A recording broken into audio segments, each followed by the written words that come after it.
Bien le bonjour chers lecteurs, internautes et abonnés, j'espère que vous allez bien. Dimitri Mutomo est mon nom, je suis l'auteur du roman intitulé Le corps parfait. Aujourd'hui, l'extrait sur lequel nous nous appesantirons est tiré du chapitre 6 qui s'intitule « Il s'en est fallu de peu ». Ce chapitre s'étend de la page 72 à la page 82. Notre extrait, quant à lui, se trouve à la page 77. Petite lecture. Dante est surpris par un coup de tête de Casanova qui parvient à se dégager. Mais il n'arrive pas à rester debout. L'inspecteur dégaine et vise l'arcane 4. Ce dernier se met à rire. Dante, vous ne pouvez rien contre moi. Casanova, c'est ce qu'on va voir. Casanova tire une balle qui atteint Dante à la poitrine. L'arcane 4 ressent une immense douleur qui le ralentit. Casanova tire de nouveau. Dante se retrouve par terre. Dante, qu'est-ce que vous m'avez fait? Casanova, le plus important c'est que je t'emmène avec moi, espèce de loup-garou. L'inspecteur est sur le point de tirer une troisième fois lorsqu'Aleister lui arrache l'arme des mains et la jette. Puis l'arcane 1 se retourne vers Dante, le porte et sort du domicile. Aleister, à Casanova, de toute façon tu es déjà mort. Récupérer le grimoire sera moins compliqué. Quelques minutes plus tard, Alexandra reprend conscience. Elle se relève rapidement et se précipite vers Casanova qui est couché et n'arrive plus à parler. Elle veut l'aider, mais ne sait que faire. Leurs téléphones ont été endommagés durant le combat. Casanova arrive de moins en moins à respirer. Il est en train de mourir à petit feu. Alexandra, désespérée, se met à pleurer, appelant à l'aide mais en vain. Elle pleurait encore lorsqu'elle vit les yeux de Casanova se fermer progressivement. Au même moment, Yanou et Lindsay se précipitent dans la maison, regardent autour d'eux et constatent qu'il s'est passé quelque chose. Alexandra, qui les reconnaît, n'hésite pas à leur demander de l'aide. Voilà, comme vous vous rendrez compte, ce passage nous met directement au cœur d'un combat. Celui qui oppose Casanova à Dante. Qui est Dante? Il s'agit de l'arcane numéro 4, l'un des membres d'un des ordres mystiques du roman. Tel que nous pouvons le constater, les choses ne se passent pas très bien pour Casanova. Le texte précise même que Casanova ne parvient pas à rester debout. Vous savez, les membres des sectes ou des ordres mystiques du roman ont tous des capacités améliorées par la magie qu'ils pratiquent. Casanova fait donc face à l'un d'eux et ça n'a pas l'air de promettre. Nous avons déjà vu quelques membres appartenant à l'un de ces ordres mystiques. Mais continuons l'extrait. Casanova parvient à renverser la balance en usant de son arme à feu. Mais revenons légèrement plus haut. Dante s'approche de Casanova alors que celui-ci le vise avec son arme. Ça traduit déjà quelque chose, c'est que Dante ne craint pas les balles.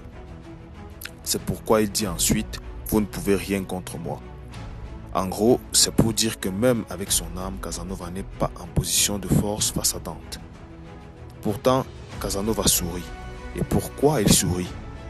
C'est parce qu'il sait que son arme est différente des autres. Il sait ce que Dante ne sait pas encore. Il sait ce que Dante va découvrir à ses dépens. C'est ainsi qu'au prochain paragraphe, Casanova réussit à mettre Dante par terre avec 2 coups de feu. Dante qui ne semblait craindre aucune balle. Vous pouvez comprendre la surprise et l'incompréhension de Dante lorsqu'il demande à Casanova « Qu'est-ce que vous m'avez fait ?» Dante est dans l'incompréhension parce qu'il sait qu'il ne peut être atteint.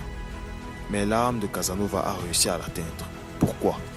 Dans la précédente vidéo, Yanou parle du sort de magie effectué par Casanova et dont l'arme en est le catalyseur. Casanova est désormais un utilisateur de magie, une magie qui lui permet d'affronter des êtres mystiques. Mais continuons.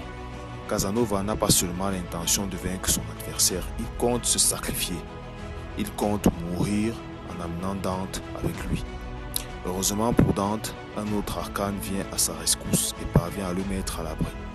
Mais quelque chose de curieux encore, c'est ce que l'arcane Aleister dit à Casanova. De toute façon, tu es déjà mort. Récupérer le grimoire sera moins compliqué. Ainsi, Casanova est déjà à l'article de la mort et il le sait lui-même. puisque le roman nous dit cette phrase qu'il prononce à Dante. Le plus important, c'est que je t'emmène avec moi. Casanova se sait mourant. Aleister dévoile également l'objectif pour lequel ils s'en prennent à Casanova. Ils veulent récupérer un grimoire. Mais est-ce le même livre que Casanova a utilisé pour transformer son arme en amulette? Le roman vous le dira. Casanova n'était pas seul. Alexandra était inconsciente. Elle se réveille finalement, mais Casanova est déjà en train de mourir.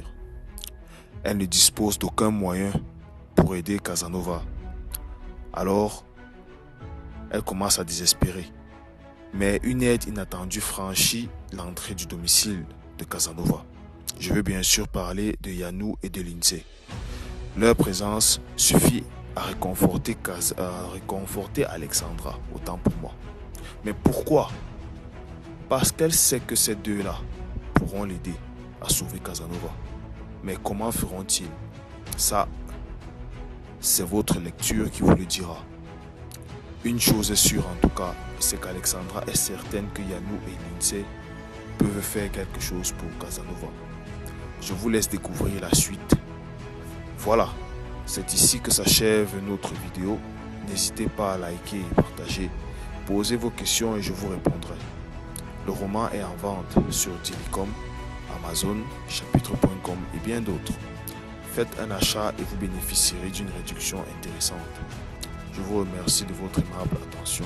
Je remercie également le Lys Bleu Édition et je vous dis à bientôt pour une prochaine vidéo.